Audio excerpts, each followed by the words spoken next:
تنصروا الله ينصركم ويثبت أقدامكم. Dzalika liman khasyya rabbah.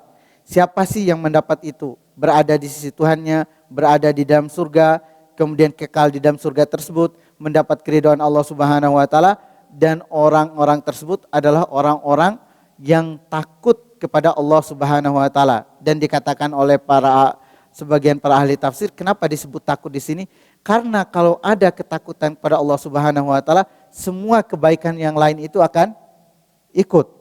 Jadi semakin tinggi ketakutan kepada Allah Subhanahu wa taala, akan semakin tinggi ketaatan kita dan akan semakin jauh kita dari dosa-dosa kepada Allah Subhanahu wa taala.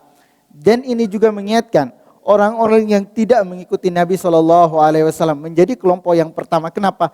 Karena kurangnya rasa takut kepada Allah Subhanahu wa taala. Jadi intinya orang-orang Yahudi tahu Nabi, mengenal Nabi, yakin itu ajarannya benar, tapi tidak mau ikut. Kenapa? Karena kurangnya rasa takut kepada Allah Subhanahu wa taala. Jadi intinya kita bisa menjadi manusia terbaik dan bisa mendapatkan surga Allah Subhanahu wa taala. Seberapa besar, pertanyaannya, rasa takut kita kepada Allah Subhanahu wa taala. Dan rasa takut di sini adalah rasa takut, kalau kata para ulama, khasyah itu ketakutan berdasarkan ilmu. Jadi kita mempelajari mengenal Allah Subhanahu wa taala dan seterusnya, dan kita mari pertanyaan diri kita sendiri. Kadang sekarang itu kita terbiasa dengan harapan tentang surga, apa segala macam, tentang keindahan Islam dan seterusnya. Kadang sedikit pengajian bagaimana tentang ketakutan dan ancaman-ancaman yang akan terjadi di akhirat. Kita perhatikan Al-Quran di sini.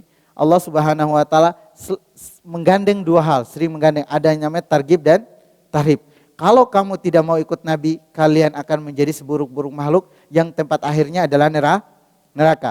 Kalau kalian ikut Nabi, kalian akan menjadi sebaik-baik makhluk yang tempat akhirnya adalah surga dan keridhaan Allah Subhanahu wa taala.